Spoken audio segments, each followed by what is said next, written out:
Hey Virgo, welcome to your tarot session. Thank you so much for joining me today. We're going to dive right into your reading and pick the general energy. Make sure to like, subscribe, join the family.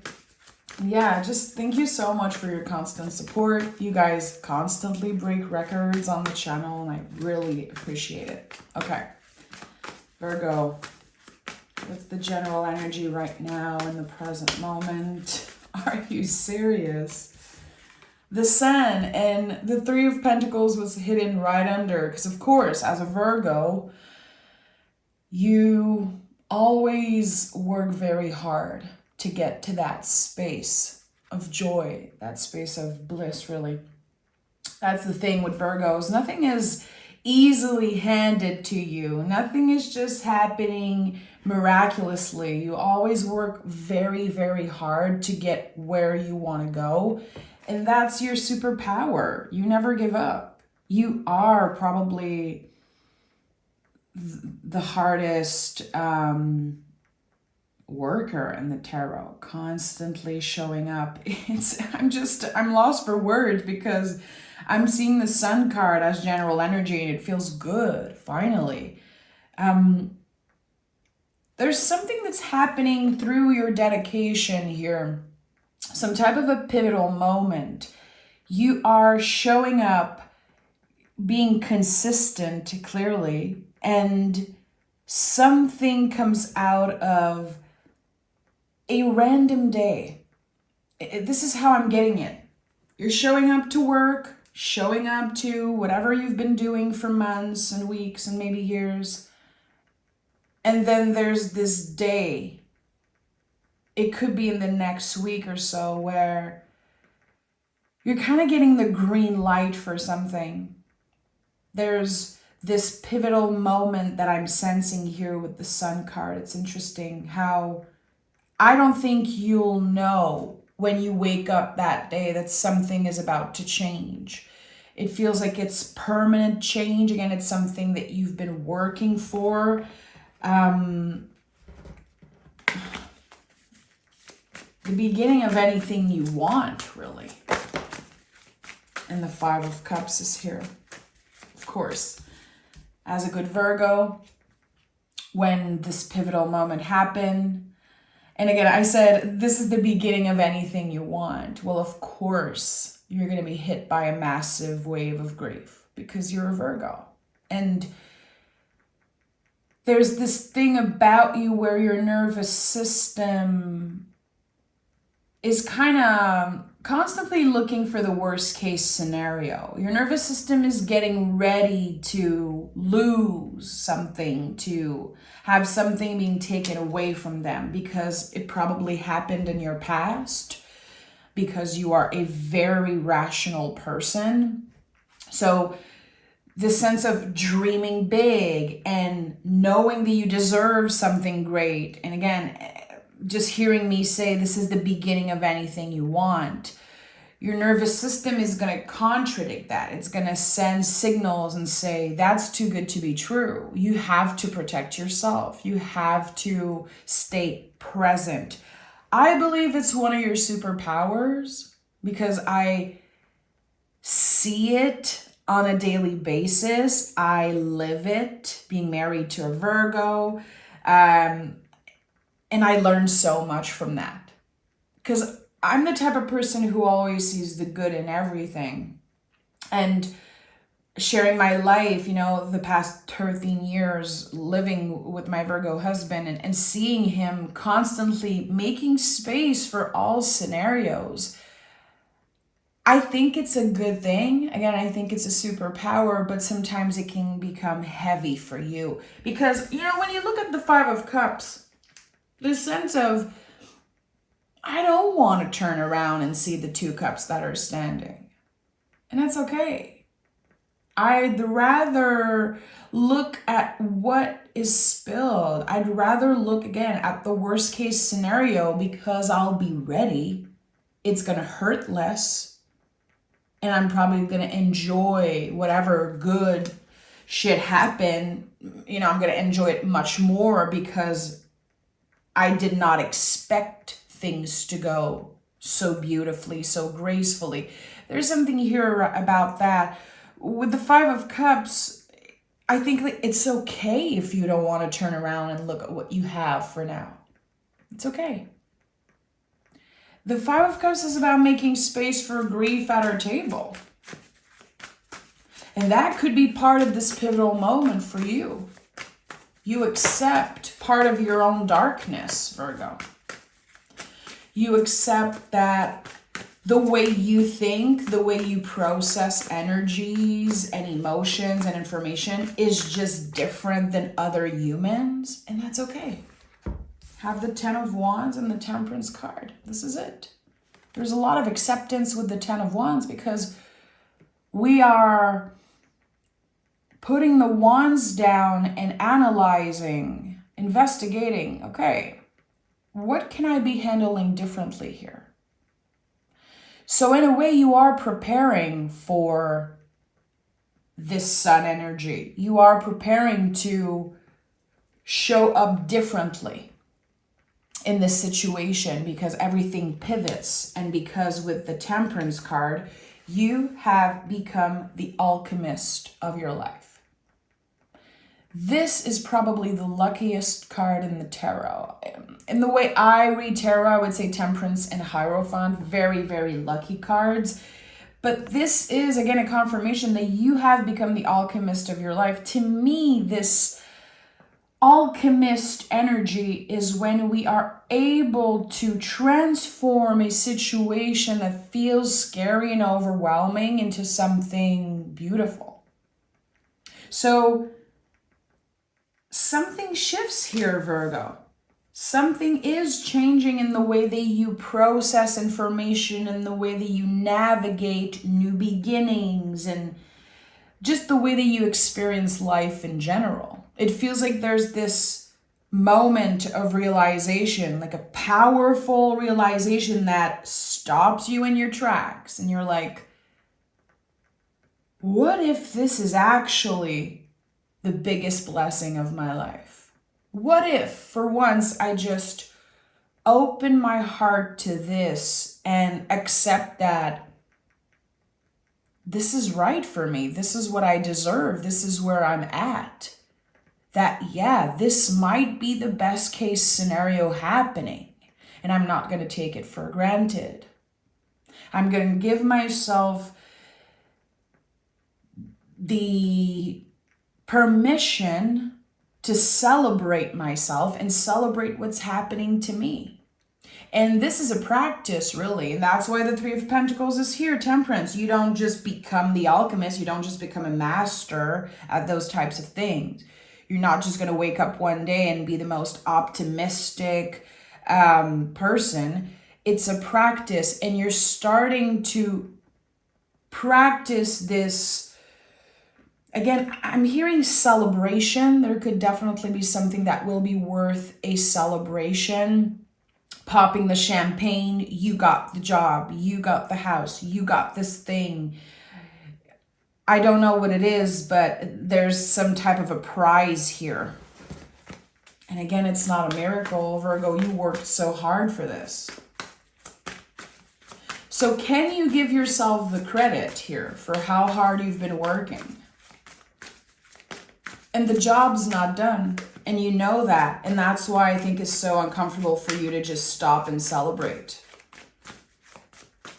Because you just do what you gotta do. You're not doing it to be celebrated. You're not doing it to get the credit.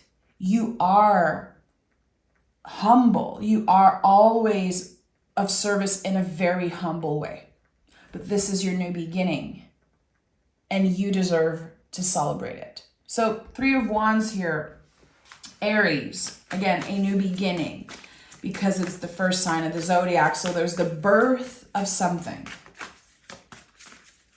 And it feels like a leap of faith because you prepared for one thing, but actually it might turn out to be completely different. different tasks, different people to collaborate with, different energies. And we have the Seven of Swords here at the heart of this reading. Still, you're gonna, for a while at least, for a few weeks, I think that your nervous system is still gonna be very activated. Is this too good to be true? Is this where I'm supposed to be? Why is it so hard for me to celebrate this win? Because it is a win. So as you are stepping in this new beginning, more and more realization, and I would say pivotal realization. Again, it really stops you in your tracks. There's this moment of, is this real? Is this really happening? Can I really start breathing again? Can I really start just, I'm hearing relaxing again, chilling, and it's all connected to your mind and your nervous system with the Seven of Swords. And what I love the most about the Seven of Swords, because it's a very tricky card, the Eight of Swords comes after, and the Eight is the deepest transformation of our minds. We stop relating to our negative thoughts so much. We stop letting fear get in the way of the prize, of us getting the prize, getting what we want. And the Moon card is here. So it's not just your nervous system and your mind, it's also your feelings and your mood, and it's constantly changing. And you're supposed to change. And you know, I love to see the moon and the sun together in a reading. It really feels like you get the best case scenario in all ways, really.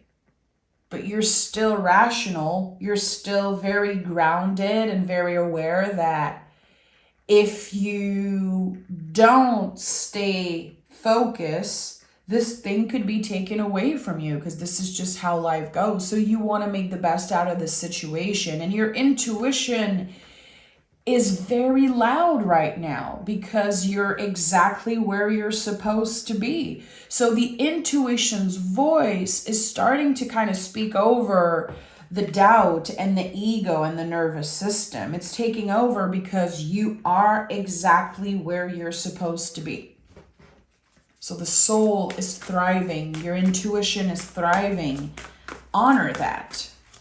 You are very intuitive. Just people don't give you the credit for that.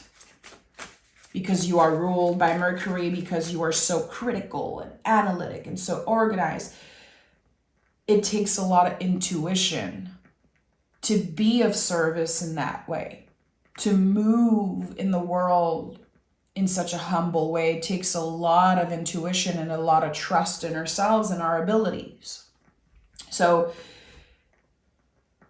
you're starting to connect all the dots here. It's weird how you're looking back on the past 10, 15 years, maybe. For some of you, it could be less than that.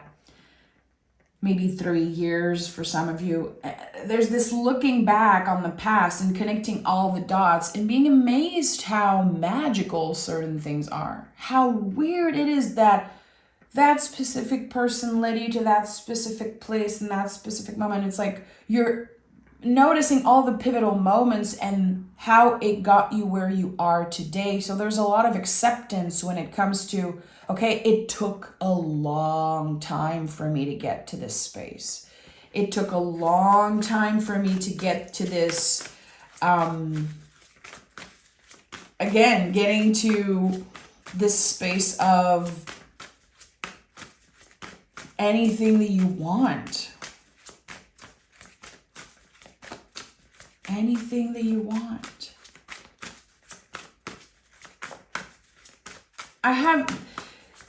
This feels like when preparation meets opportunity. And I'm sure you've heard that before. I've heard this a million times. When preparation meets opportunity, there is a part of it that's kind of magical and random and like this opportunity, but it really comes from you being so prepared. And the Lover's card is here. So it makes a lot of sense with what I said, how you're noticing and connecting all the dots from your past. The moon reflects something to us. The Lover's card is the sacred mirror. And I think that the people that you're going to be surrounded by in this new beginning, in this new era, they reflect a lot about you. They reflect a part of your magic, a part of your energy. And I feel like you're about to be surrounded with people who are aligned with your values and who are intelligent and, again, of service, just like you, in the same type of way.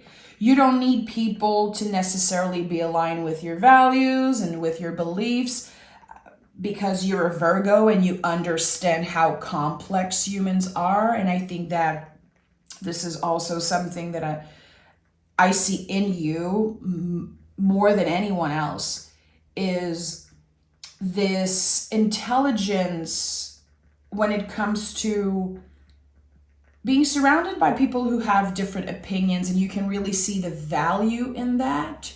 You're not trying to convince everyone to believe the same stuff that you believe in. You want to learn from different perspective.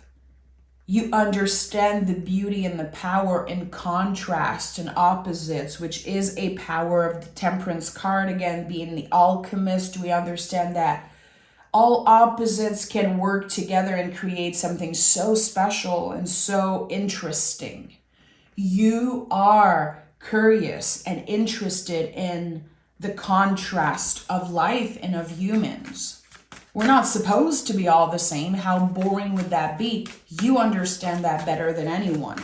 But still, this Lover's card, it brings you closer to people who are sharing that same curiosity for life. And that makes the day-to-day so much more exciting for you.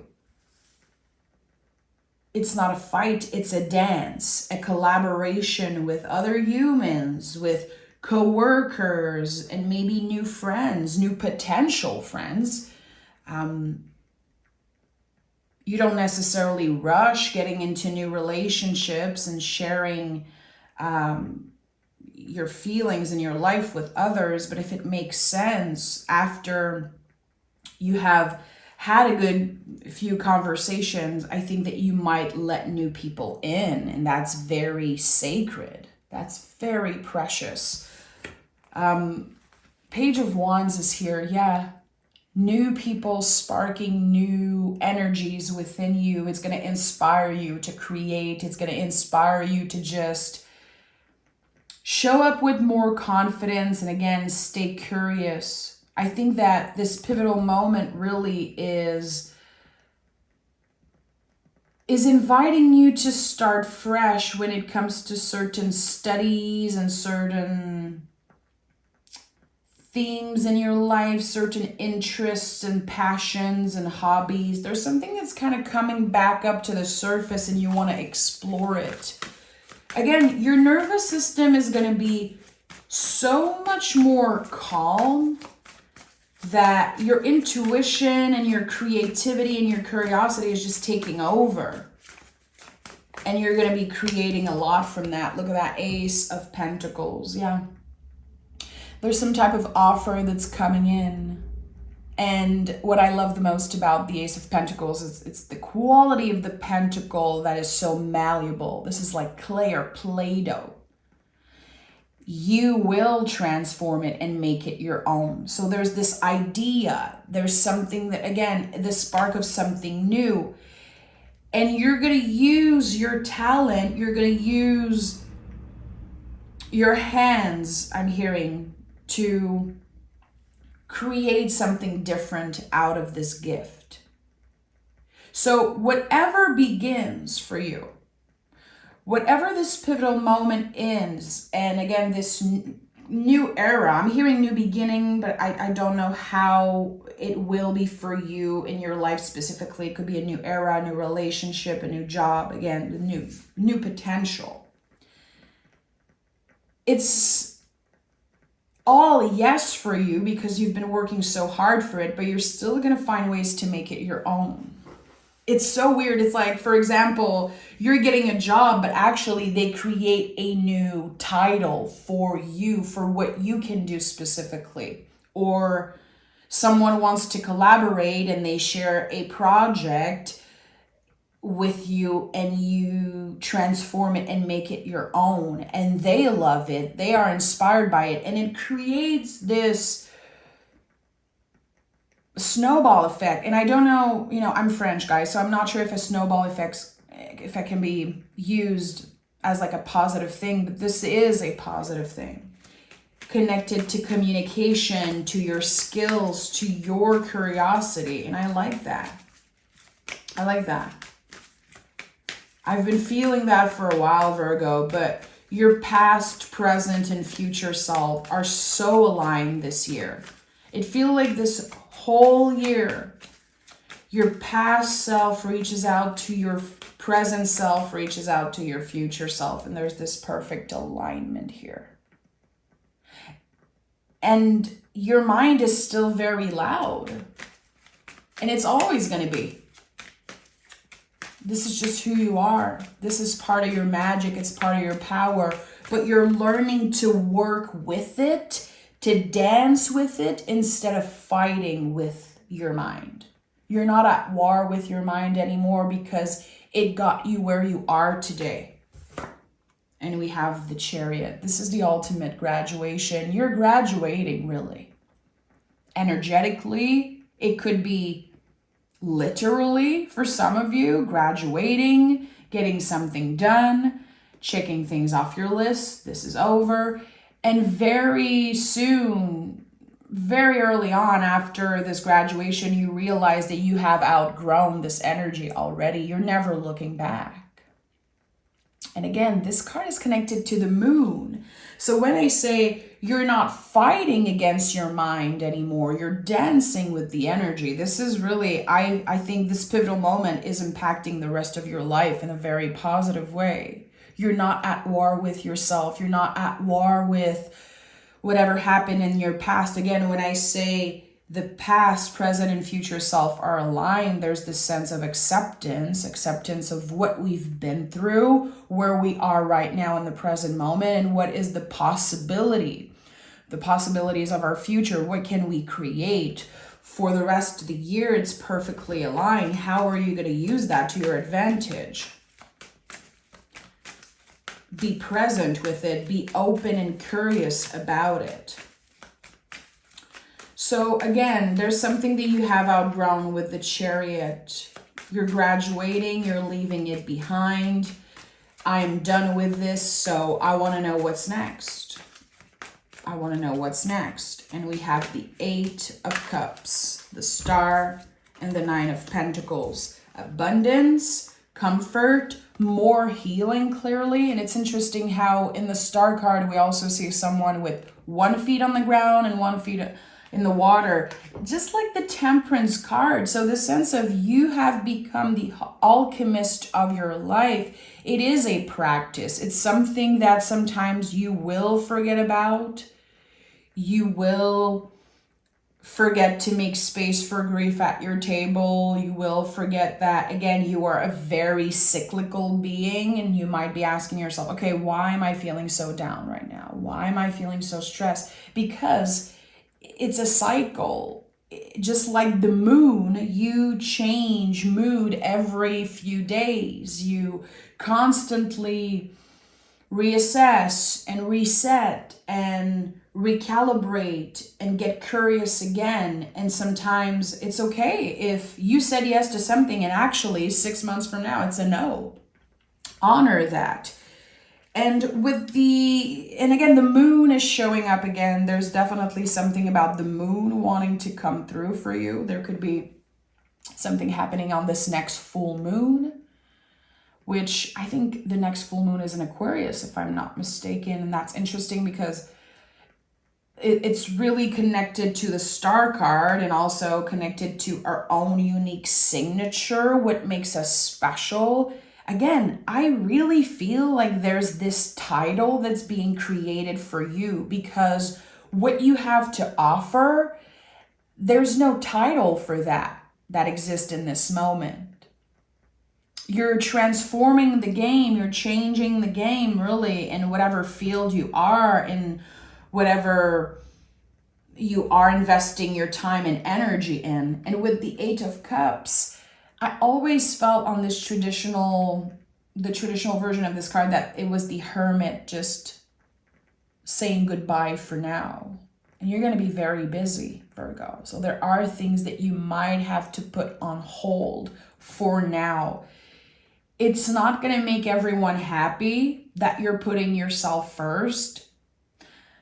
I think that people are very easily pointing fingers at you and saying that you could be selfish, that you're radical, that you're too intense, and you're going to have to detach from that. You're going to have to detach from what they believe, what they say about you, because it's connected to their own projection. They are projecting. It is so, and I've talked about this before with you guys, it is so uncomfortable and confronting for folks when they meet a Virgo that is in their power, because you guys are so honest. So honest. That's where your critical energy comes from. It's honesty. And people don't like it because people are afraid of the truth. So I'm sure you notice that in life, people either hate you, can't stand you, or adore you. This is, again, something that I see on a daily basis. It is a gift to have someone so honest, close to you, not bullshitting you, not sugarcoating and telling you stuff how it is. But not everyone likes that. Some people rather move in the world and just hear that they're cute and they're perfect and everything's okay all the time. But when something ends or something bad happens, they are traumatized. It takes them years and years and years to kind of accept that and move on from it. When it comes to Virgo, you give yourself a few days, sometimes a few hours to be pissed, and then you just get back up again and do what you have to do, because you are always prepared for, all different scenarios. You're not just living through life, going through life with rose-colored glasses. You broke the rose-colored glasses probably when you were a kiddo. You just threw them away. It wasn't serving you. So what's happening here is that I know that certain people, they're going to find ways to make you doubt. I don't know why. I feel like there's someone, like people that are maybe jealous, kind of creeping in your reading. And it could be connected to the Seven of Swords. You could be feeling that. Again, you're very intuitive. And sometimes the doubts that come up, it's not even yours. And I think that's why the Moon card came up so strongly, and also the Lover's card. Again, I associate the Moon with a mirror because of the ocean and how the Moon reflects itself on the ocean. So people are going to try to get in the way of this success. People that are not aligned with the type of person that you are. And I think that your job here is to say, this is none of my business. How you feel about me is your own projection. It's none of my business. So there could be old friendships or something that's just cleared out of your life, something that feels non-essential now, because you deserve to be celebrated. You're not waiting for that credit. You're not waiting to be celebrated, but you still deserve it. And I think that you're getting to a point in your life clearly where you're learning to celebrate yourself. And it would be nice that people are happy for you. You want to be surrounded by the people who are rooting for you. And you understand the value of a very, very few, not too many friends, not too many people in your close circle, because you want people that are real and honest and comfortable with who you are, because you're not going to change. You're not going to change, Virgo. Sometimes I can't believe that you're not a fixed sign. Because again, living life so authentically and never settling for less, never apologizing for who you are. It feels so fixed, but actually no. You constantly adjust to the scenarios, and you constantly adjust to your own moods and your ever-changing mindset, because again, you learn so much and you absorb so much information all the time that you're willing to change your mind. That's the thing. And I feel like there's an energy of you that feels fixed, but again, no. When I get curious about it, it makes more and more sense, because again, you constantly adapt to new information. You're not going to hate someone because they don't have the same opinion. You're going to get curious about it and learn. Every opportunity for you to learn something, it's an Ace of Pentacles, and you can see the value in it. And here, what's happening for you in the next few weeks is really accumulation of all the time that you were flexible mentally, spiritually, emotionally in that way. Now your knowledge is just, it's so huge. And your heart also. Your heart, your mind, your soul, it's aligned. It's so aligned. Again, Temperance card is here. It's very close to a perfect alignment. That's okay. You deserve the credit. Adjustments are required. So you're going to have to adjust clearly to this new reality. Things are going to move very fast. And again, this is when preparation meets opportunity. So you're still preparing for this. You're still learning to open yourself to whatever is about to find you. We have the 10 of Wands. What can you handle differently? How can you become even better at what you do? Because there's always room for improvement, and you understand that. You understand the value of change better than anyone. And I feel like this reading is, me cheering you on. But at the end of the day, I think that I know in my heart that when I see the Lovers, when I see the Moon card so much and the Sun, something wants to be reflected to you. And I feel like my job today was to reflect something to you, to kind of share this reflection, to help you see what you don't give yourself credit for when the mind gets too loud. And we have your dreams need a practical plan. Again, this is when preparation meets opportunity. This is probably going to be the title of this reading. Keep on showing up. Even when it gets stressful, when it gets uncertain. You are navigating uncertainty right now. But your mind, body, soul is aligned. Your past, present, and future self are aligned. So this is the best time. Everything is aligned for you to, again, receive those powerful realization. Even if it stops you in your tracks, it's still a moment to recalibrate, to reframe, and rethink certain things, and then flow with this new beginning. This is exactly what you're going to be doing. And I'm sending so much love, Virgo. Thank you for being here, and I'll talk to you guys next week.